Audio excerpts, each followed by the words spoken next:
For the first time in Asia, connect your landphone and smartphone through SLT Wi-Fi with the SLT Voice app.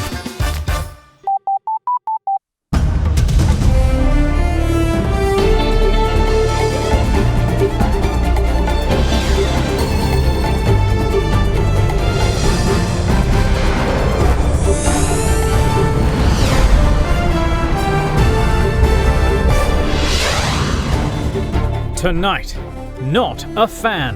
The president vexed over media being privy to state intelligence. In limbo, consequences of failing to heed summons of the Parliamentary Select Committee, stressed by the Speaker. A roller coaster ride. While there are question marks of Iran, Ceylon tea blossoms in China. On the positive side, China is buying more and more tea from Sri Lanka. Our total revenue, which is about $1.5 billion, we should be able to achieve that target. Wear what you want. The Prime Minister asks state employees to bin the circular on dress code. All that and much more coming up on First at 9 this Saturday, the 8th of June 2019. මුහුණ සති කීපයකට කලින් Fair and Lovely men ගෑවට පස්සේ Marx අඩු වෙලා ෆෙයානස් වැඩි වෙලා. Marx අඩු කරලා ඔයාගේ ෆෙයානස් ස්ටෑන්ඩඩ් එක වැඩි කරගන්න. Fair and Lovely men anti-marks cream. From AdaDerana, this is AdaDerana First at 9. Live from Studio 24 in Colombo.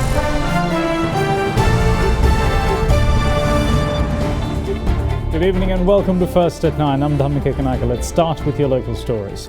Cabinet ministers representing the United National Party are hopeful that President Maithripala Sirisena will not boycott the cabinet over the continuation of proceedings at the Parliamentary Select Committee probing the Easter Sunday attacks.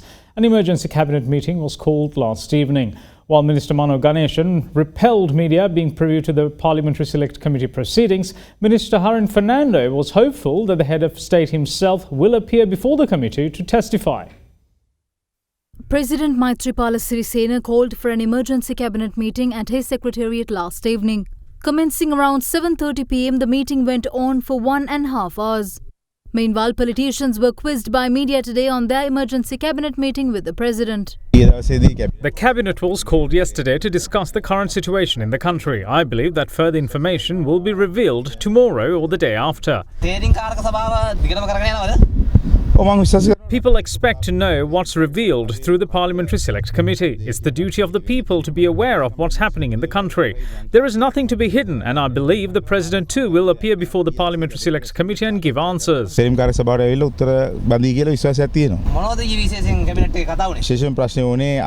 issue was with the intelligence. The problem was them being exposed, and it was not preferred.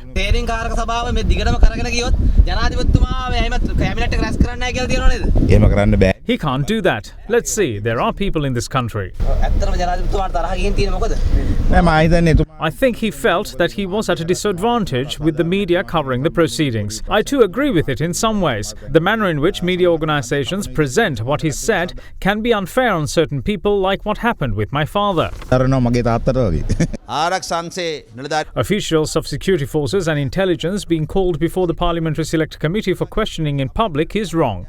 Select Committee proceedings cannot be aired live, unlike a T20 match. We will take a decision on the Parliamentary Select Committee within the next 2 days following discussions.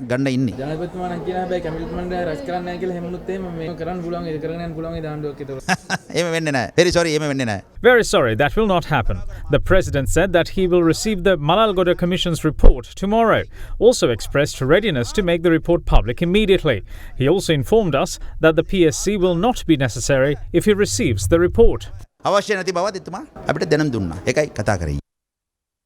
President Maithripala Sirisena, meanwhile, also vehemently opposes state intelligence being divulged before media. During a discussion with senior members of the police department last evening, the head of state said that he does not approve of the move. It also emerges that the Chief of National Intelligence has resigned. Chief of National Intelligence Sisira Mendes has resigned from his post. It is reported that health concerns are cited in his letter of resignation. Former DIG Mendes appeared before the Parliamentary Select Committee probing the terrorist attacks perpetrated on the 21st of April on the 29th of last month. In his testimony, Mendes said that despite the IGP and the Secretary of Defence being notified of intelligence information on the 9th of April of a possible attack, the Security Council did not convene until after the attack. In the meantime, President Maithripala Sirisena held a meeting with senior officers of the police department last night at the Presidential Secretariat. During the meeting, the head of state spoke on a parliamentary select committee summoning officials of intelligence services and getting them to divulge state intelligence before media. He also touched on the resignation of the Chief of National Intelligence. I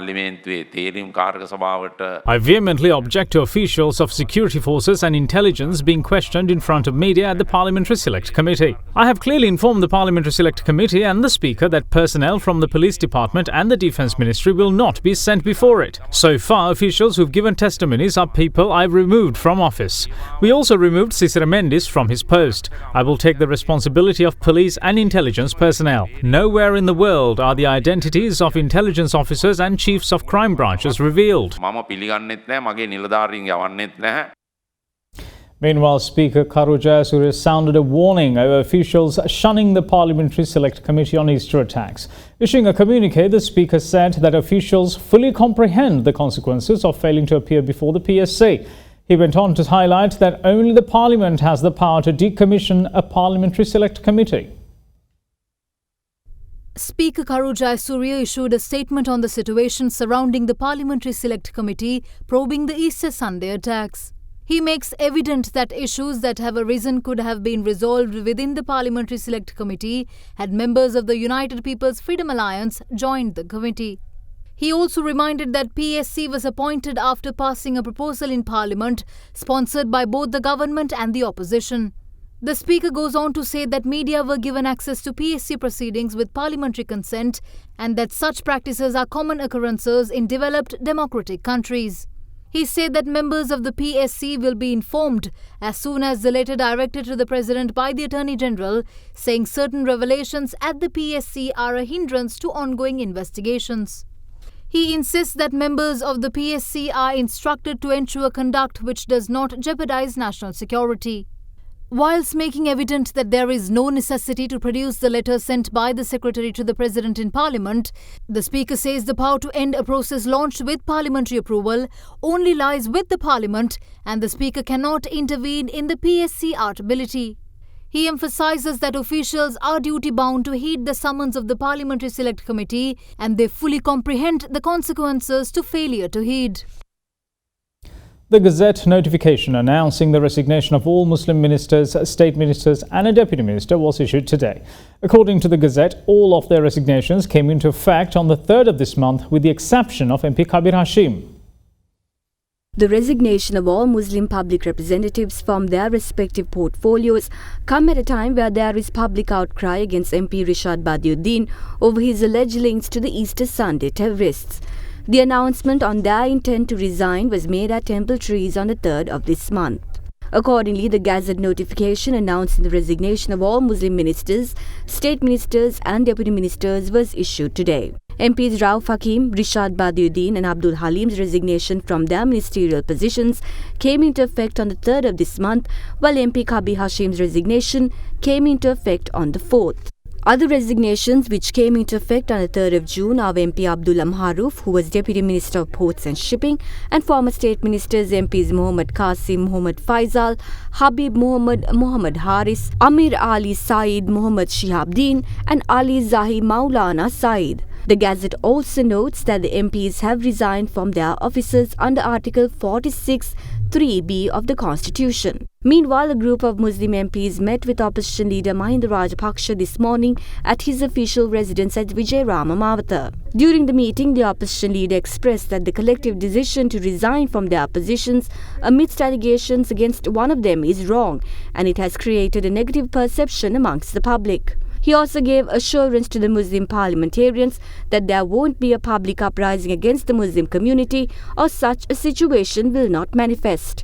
The visiting MPs in turn said that the response they received from the Muslim community and the danger to Venerable Atule Ratanathera prompted them to collectively resign. During the meeting, opposition leader Mahinda Rajapaksa said that everyone have doubts over whether there is an agenda to create a division between the Sinhalese and Muslim communities. He also said that as the opposition leader, he is doing his best to create peace in the country. We assured him that we have no intention to create distance between Sinhala and Muslim communities because he had doubts whether this situation will further complicate matters between communities. We too agreed on that. We took his advice to heart and we will take his concerns into account as he is someone who is a national leader in mainstream politics. We hope that he will render his support in combating hate speech that incite violence. Now, Prime Minister Ranil Wickremesinghe was in Kandy this morning and called on Deputy Chief Prelate of the Malwatha Chapter, Venerable Nyangoda Sri Vijitasiri Thera. Speaking to media, Deputy Chief Prelate said that Muslim ministers who are not facing allegations should not resign from their positions. Deputy Chief Prelate of the Malwatha Chapter, Venerable Nyangoda Sri Vijitasiri Thera, gave us many important views on reconciliation, and I value that. We intend to implement a new program in line with the statement issued by the Sangha Council of the three sects. I am of the view that Muslim ministers who are not subjected to suspicion or wrongdoing and continue to fulfill their duties should not resign from their positions. Prime Minister Ranil Wickremesinghe says that decision has been taken to amend the circular on dress code for state employees and therefore there is no need to comply with the circular. The Premier gave the instruction in a statement issued by the Prime Minister's office today. The Prime Minister has further said that Minister of Public Administration, Disaster Management and Rural Economic Affairs, Ranjit Maddumbandar, is currently in the process of amending the relevant circular. The Ministry of Public Administration re-implemented a circular which stipulated a dress code for public sector employees. Accordingly, men had to wear shirt and trouser or national dress, while it was sari or osari for women. The move, however, came under fierce criticism from various factions.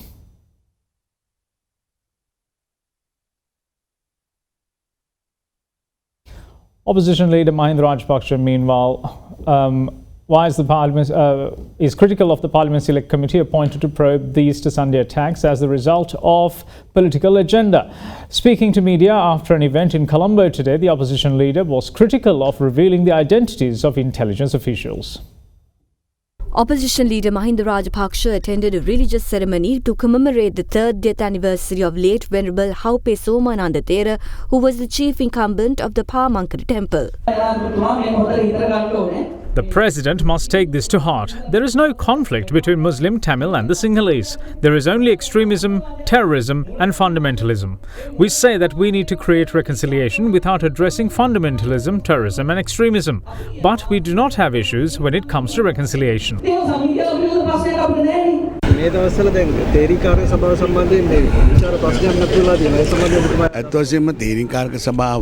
This is not the select committee that we expected. When the Millennium City issue took place, how many people died? They were targeted one by one. It was not right to reveal the identities of these officers. We did not take part in this as the opposition, as we saw this as a political agenda.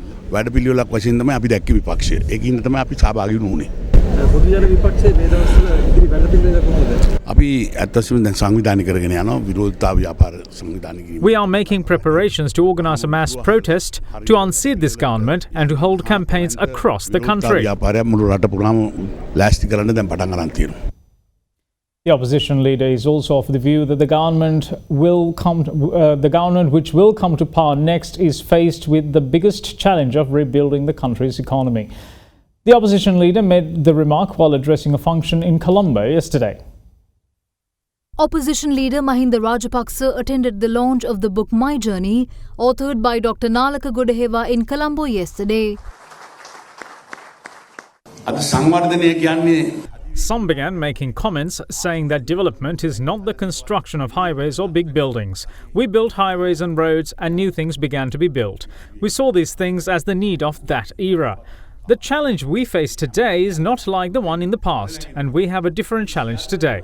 Economy has collapsed. The economy we built was demolished. Therefore, we have to rebuild the economy.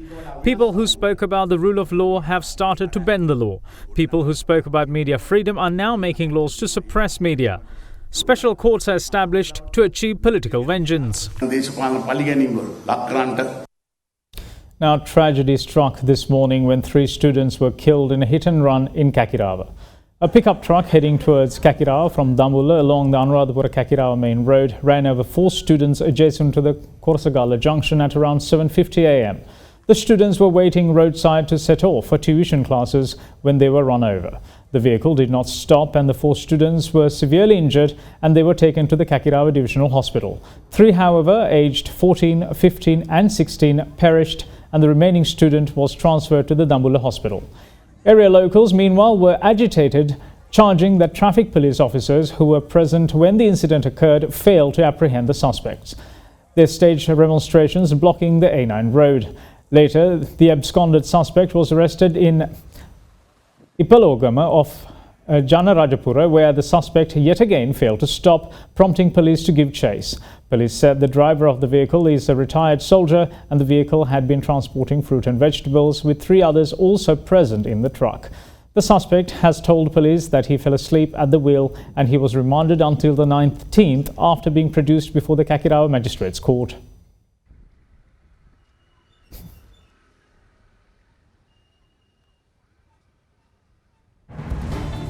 There is more news on the other side of this break. Stay tuned.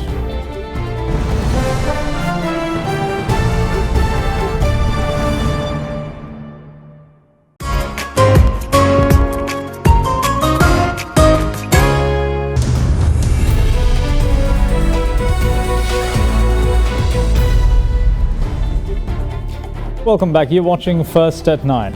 Now, Chairman of the International Chamber of Commerce in Sri Lanka, Dinesh Veerakkodi, highlights the importance of the role business chambers have to play in ensuring peace and security in the country. Speaking at a ceremony to mark the international organization's centenary at the Colombo Stock Exchange recently, Veerakkodi also pointed out that the private sector can no longer leave this responsibility solely with the government. He stressed on the need to create an environment where responsible business practices can be adopted. The International Chamber of Commerce rang the opening bell to commence trading at the Colombo Stock Exchange recently to mark the World Business Organization's 100-year anniversary.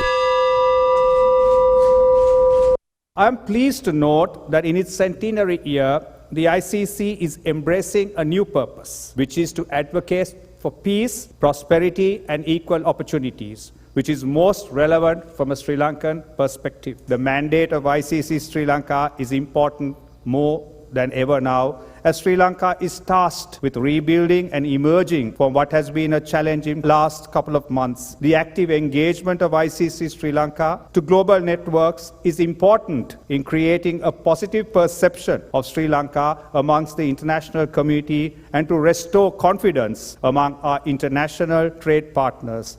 Global initiatives to mark the 100-year milestone of the International Chamber of Commerce was initiated in Paris last week, with a celebratory ICC Centenary Summit being held with corporate, political and civil society leaders. They discussed private sector contributions to address global challenges, including world trade reform, climate change, rising inequality, digital inclusion and long-term market incentives. Speaking at the event held to mark the organization's centenary year in Sri Lanka, Chairman of the ICC in Sri Lanka, Dinesh Veerakkodi, stressed the importance of private sector's role in building peace and security in the country.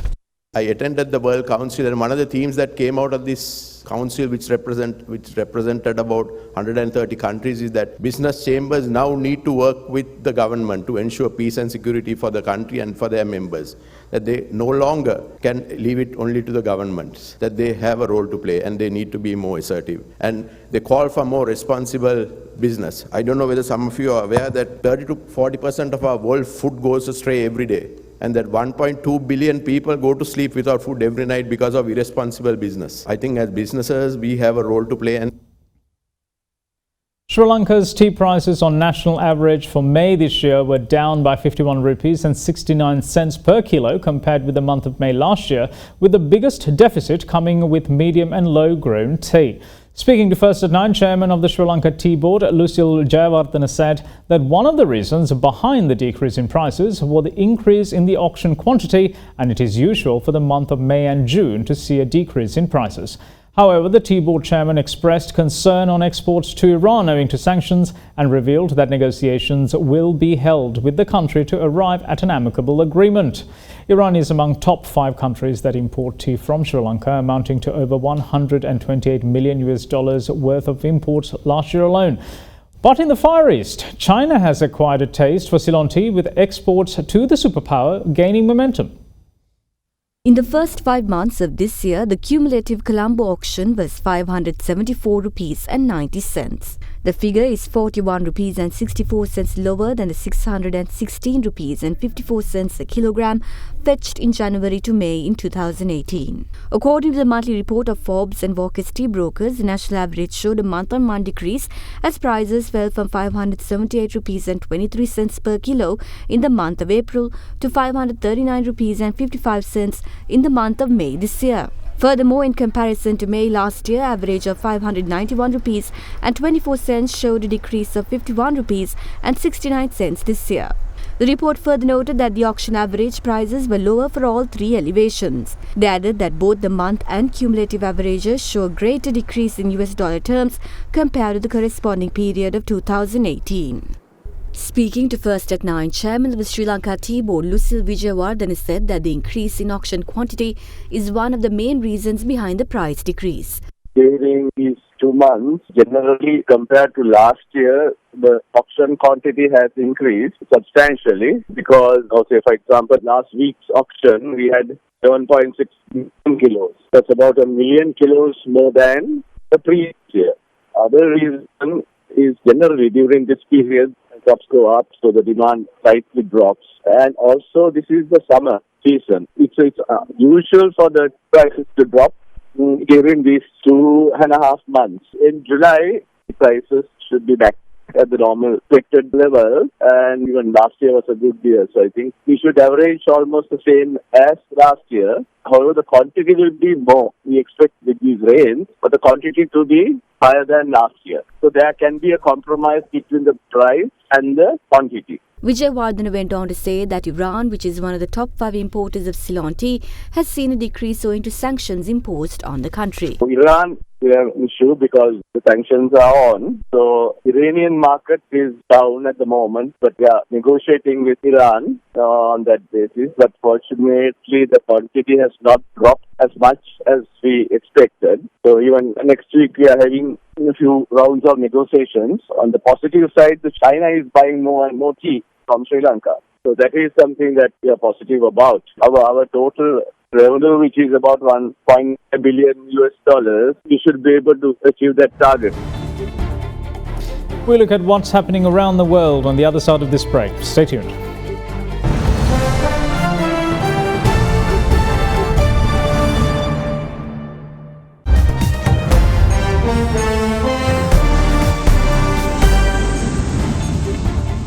Welcome back. You're watching First at 9. It's time to take a look at international news. Now, financial leaders of the world's top economies gathered at the Group of 20 Financial Ministers meeting in Japan today to discuss the global economy, with trade tension between the world's 2 biggest economies seen as a key risk to global growth. Japanese Finance Minister Taro Aso told reporters that there was a concern of uncertainties stemming from US-China trade friction. He said that if it is not resolved early enough, it could hurt market confidence in the outlook for the global economy. The 2-day G20 meeting in Fukuoka of southern Japan will lay the groundwork for a leaders' summit in Osaka in June 28th and 29th.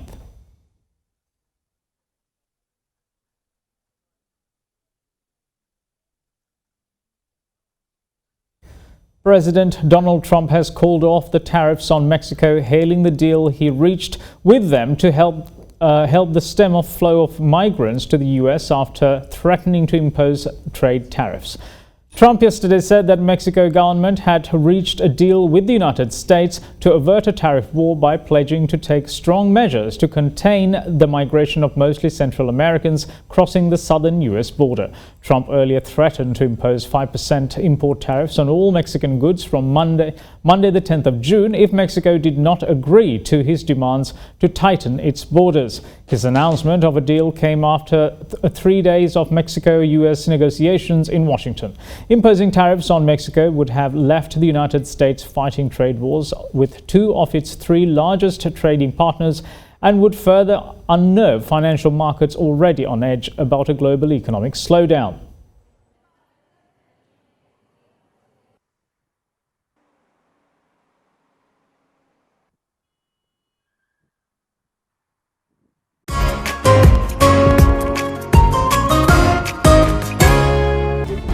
And that's it from all of us here at First at 9. Thanks for watching. Bye-bye.